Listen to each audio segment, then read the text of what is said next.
সামান্য পরিচারিকা থেকেই কিন্তু এখন মন্ত্রী কলিতা মাঝি। কলিতা মাঝির এই যে পরিচারিকা থেকে মন্ত্রী হয়ে ওঠার যে যাত্রা পথটা, সেটা কিন্তু কোনো চিত্রনাট্যের স্ক্রিপ্টের থেকে কম নয়। অভাবী পরিবারের মেয়ে, বিয়ে হয়ে যখন আসেন স্বামীর সংসারে, সেখানেও কিন্তু অভাব। সংসার চালাতে লোকের বাড়ি কাজ করা, স্বামী সামান্য রোজগারে কল মিস্ত্রি, বাধ্য হয়েই কিন্তু পরিচারিকার কাজকেই বেছে নিতে হয়েছিল কলিতা মাঝিকে। শ্বশুর শাশুড়ি, দেওর, ননদ, স্বামী, এক ছেলে, এই নিয়েই কিন্তু পূর্ব বর্ধমান জেলার গুসকরা পৌরসভা এলাকায় সংসার কলিতার। মাঝে মাঝে রাজনৈতিক সভায় যাওয়ার ডাক পেতেন, অন্যদের মতোই যেতেনও সভাতে, সভা ভরানোর জন্য। এর মধ্যে নজরে পড়ে যান কিন্তু বিজেপি নেতৃত্ব তাকে বিজেপিতে আসার জন্য বলেন। নারীর সম্মান সুরক্ষা পাওয়ার আশায় সর্বভারতীয় দল ভারতীয় জনতা পার্টির প্রতি আকৃষ্ট হন কলিতা। আস্তে আস্তে সামান্য একজন কর্মী থেকে বুথ স্তরে প্রবেশ। 2014 সালে বুথের একজন কার্যকর্তা হিসাবে কাজ করেছেন। তারপর 2019 সালে গুসকরার নগর সম্পাদিকা।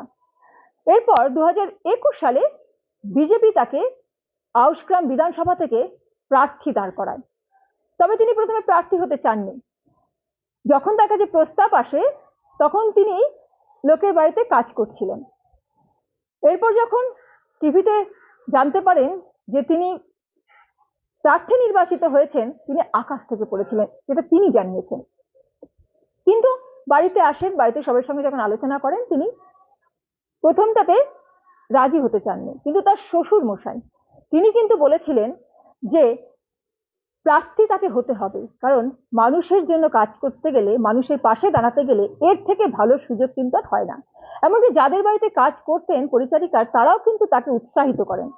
শ্বশুর শাশুড়ি থেকে শুরু করে যাদের বাড়িতে কাজ করতেন, তারাও তাকে বলেন যে বাড়ির কাজ তো থাকবেই, সংসারের কাজও করতে হবে, কিন্তু এটা নিয়ে চিন্তা করার এখন তার কোনো দরকার নেই। তিনি যেন যে সেবার কাজে নিযুক্ত হতে চলেছেন, সেই সেবার কাজে কিন্তু তিনি যেন একনিষ্ঠভাবে কাজ করেন। সেবার কিন্তু তিনি জিততে পারেননি, পুনরায় ফিরে যান তার পরিচারিকার কাজে। আবার 2026-এর বিধানসভা নির্বাচন, বিজেপি নেতৃত্ব তাঁর ওপরই ভরসা রাখে।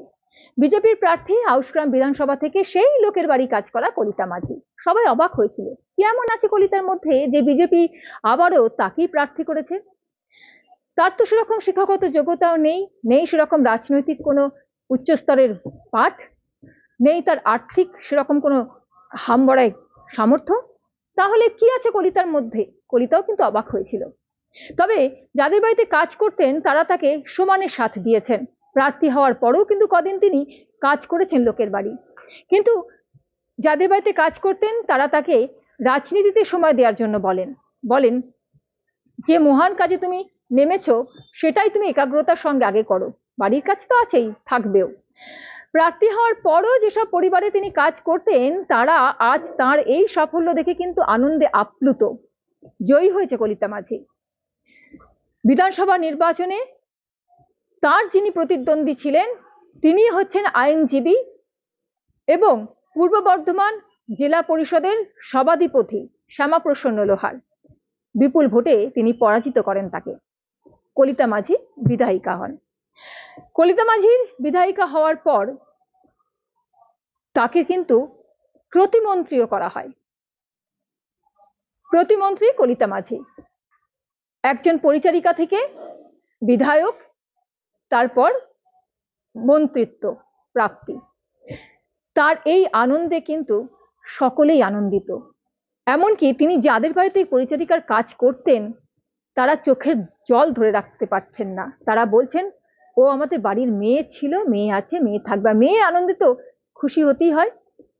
আত্মীয় পরিজন সবাই অত্যন্ত আনন্দিত। তাদেরই কলিতা এখন মন্ত্রী হয়েছেন। জঙ্গলমহল আউশগ্রাম এলাকা উন্নয়নের কাজ হবে কলিতার হাত ধরে, এমনটাই কিন্তু তারা আশা করছেন।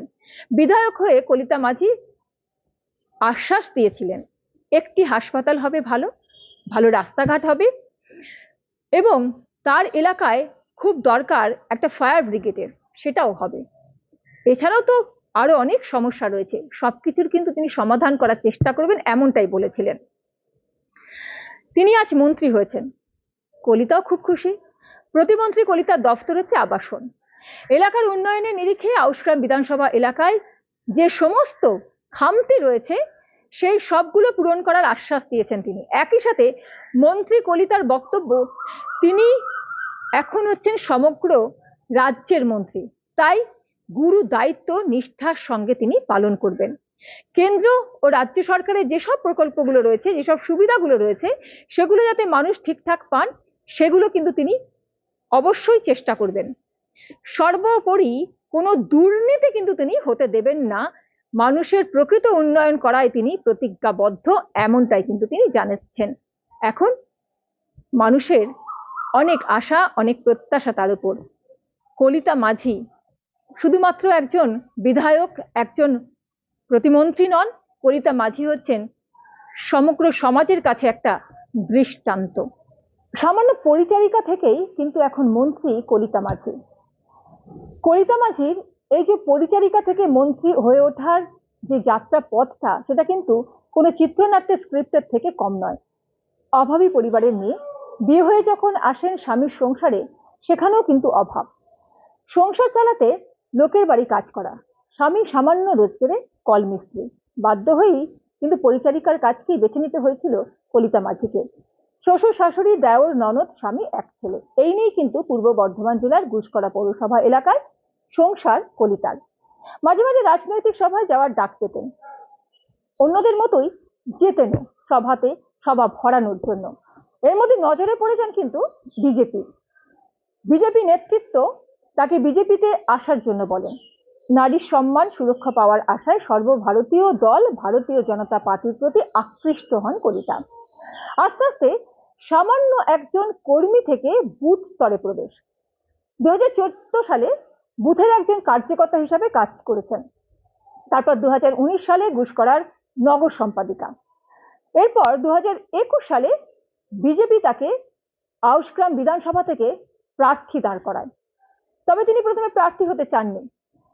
যখন তার কাছে প্রস্তাব আসে, তখন তিনি লোকের বাড়িতে কাজ করছিলেন। এরপর যখন টিভিতে জানতে পারেন যে তিনি প্রার্থী নির্বাচিত হয়েছেন, তিনি আকাশ থেকে পড়েছিলেন, যেটা তিনি জানিয়েছেন। কিন্তু বাড়িতে আসেন, বাড়িতে সবার সঙ্গে যখন আলোচনা করেন, তিনি প্রথমটাতে রাজি হতে চাননি। কিন্তু তার শ্বশুর মশাই, তিনি কিন্তু বলেছিলেন যে প্রার্থী তাকে হতে হবে, কারণ মানুষের জন্য কাজ করতে গেলে, মানুষের পাশে দাঁড়াতে গেলে এর থেকে ভালো সুযোগ কিন্তু আর হয় না। এমনকি যাদের বাড়িতে কাজ করতেন পরিচারিকার, তারাও কিন্তু তাকে উৎসাহিত করেন। শ্বশুর শাশুড়ি থেকে শুরু করে যাদের বাড়িতে কাজ করতেন, তারাও তাকে বলেন যে বাড়ির কাজ তো থাকবেই, সংসারের কাজও করতে হবে, কিন্তু এটা নিয়ে চিন্তা করার এখন তার কোনো দরকার নেই।